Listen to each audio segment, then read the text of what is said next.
Assalamu alaikum viewers and welcome back to my channel Study Law with Bushra.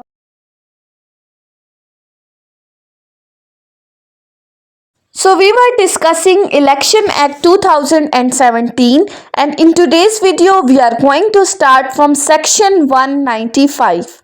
But before starting the discussion, I request you all to please subscribe to my channel and don't forget to press the bell icon for latest updates.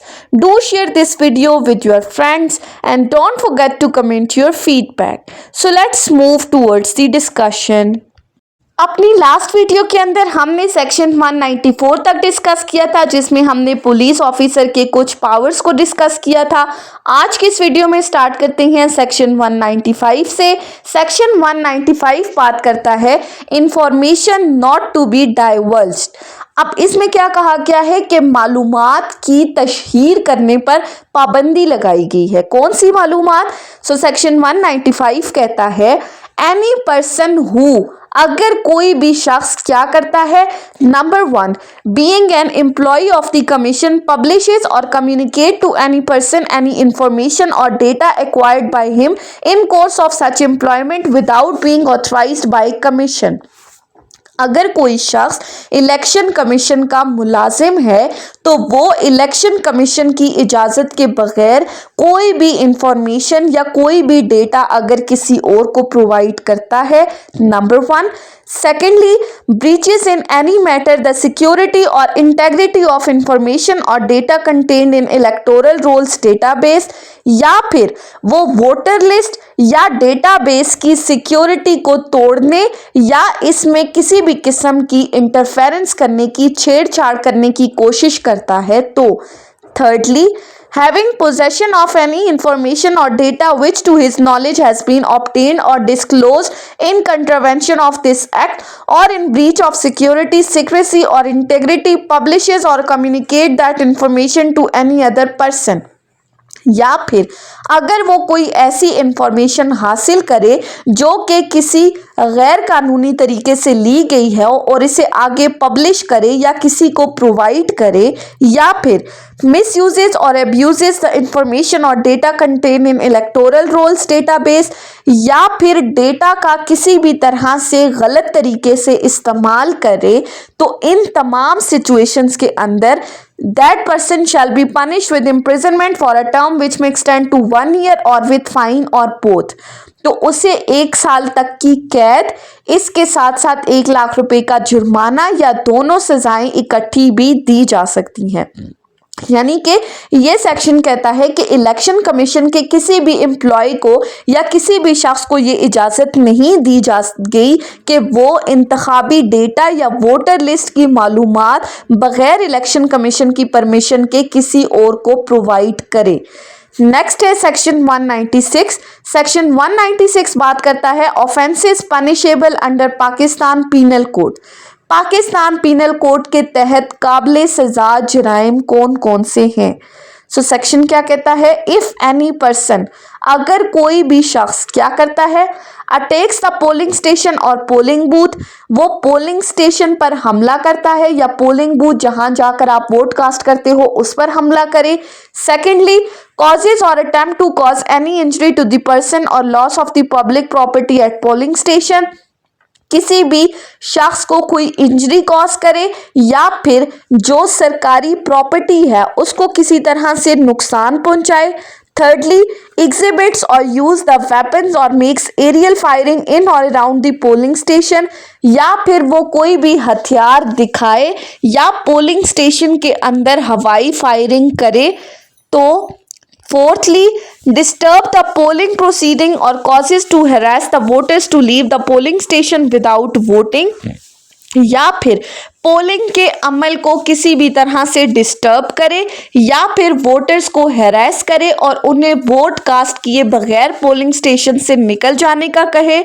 Snatches or attempt to snatch the ballot boxes or ballot paper, या फिर ballot boxes या ballot paper छीनने की कोशिश करे।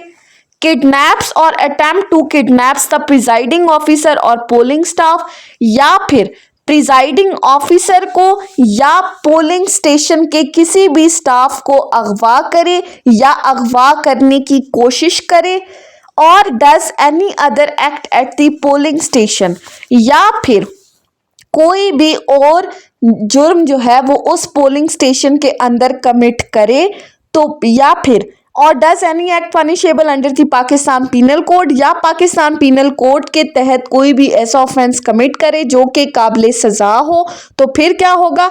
The presiding officer shall report in writing the occurrence to the returning officer which shall refer the matter to the head of the district police for registration of case against the alleged offender.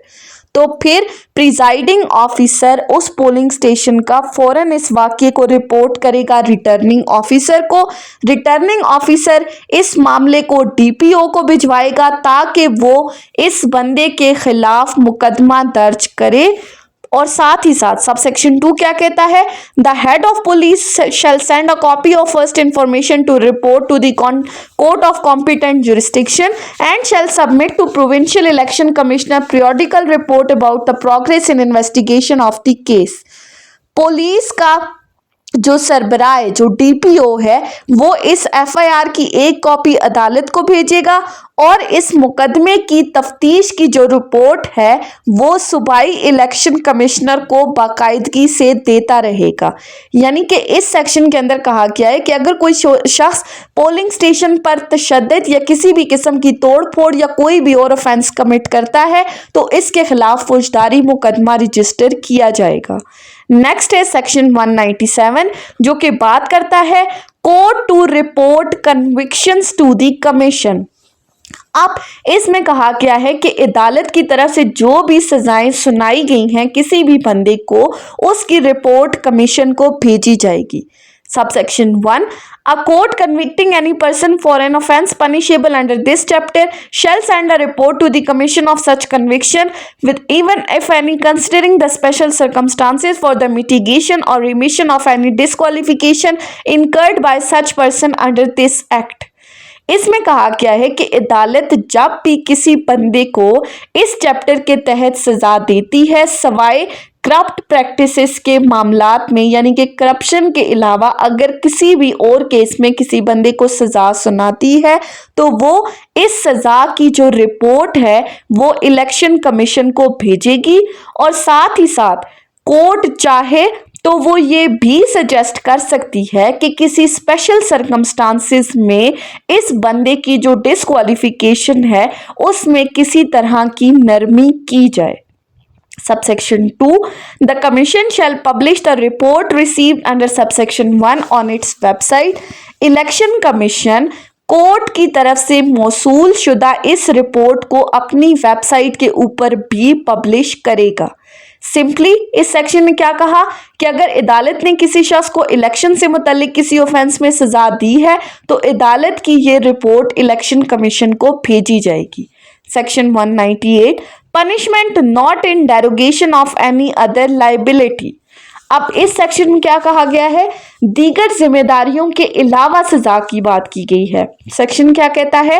Any punishment imposed on any person for an offence punishable under this chapter shall be in addition to and not in derogation of any liability incurred by such person under any provision of this act. Simply इसमें ये कहा गया है कि अगर किसी शख्स को इन इलेक्शन के कवानीन के तहत सजा दी गई है तो वो किसी भी दूसरे कानून के तहत इजाफी सजा या जिम्मेदारी का सामना कर सकता है। यानी कि इस इलेक्शन के एक्ट के तहत जो इसे सजा दी गई है वो दूसरी सजाओं के साथ साथ चलेगी, यानी कि उनके अल्टरनेटिव ये सजा नहीं होगी। सिंपली अगर आपको इस चैप्टर के अंदर सजा दी गई है तो वो आपकी बाकी कानूनी जिम्मेदारियों को ख़त्म नहीं करती, वो सजाएं साथ साथ चलेंगी। नेक्स्ट है section 199 provision of the code to apply. अब यहाँ पर ज़ाब्ता फौजदारी के इतलाक की बात की गई है। In the matters relating to reporting, investigation, summon, warrants, inquiry, trial of an offence or other ancillary matters where any provision or sufficient provision does not exist in this act, the provision of the court shall apply in the matter. अब इसमें कहा गया है कि अगर किसी मामले में मसलन तफ्तीश है, वारंट है, समन है, रिपोर्टिंग है या ट्रायल वगैरह में अगर इस इलेक्शन एक्ट के तहत कोई स्पेसिफिक प्रोविजन नहीं बताई गई तो वहाँ पर सीआरपीसी के तहत कार्रवाई चलाई जाएगी। यानी कि पुलिस और कोर्ट्स वही तरीकाकार इस्तेमाल करेंगी जो आम केसेस में सीआरपीसी के तहत किया जाता है। यानी कि जहाँ पर इलेक्शन एक्ट या रूल्स में कोई बात वाज़ेह नहीं है तो वहाँ पर सीआरपीसी के जो प्रिंसिपल्स हैं वो फॉलो किए जाएंगे। सो ये थी हमारी आज की डिस्कशन। इसी के साथ हमारा चैप्टर 10 कंप्लीट हो चुका है। नेक्स्ट वीडियो में हम चैप्टर 11 को डिस्कस करेंगे इंशाल्लाह। सो आई होप कि आपको ये लेक्चर समझ में आया होगा अगर आपने इस वीडियो को अटेंटिवली सुना है तो। अगर आपको ये वीडियो अच्छी लगी है तो इस वीडियो को लाइक करें, कमेंट करें और चैनल को ज़रूर सब्सक्राइब करें। Thank you so much for watching this video. Till then अल्लाह हाफिज़।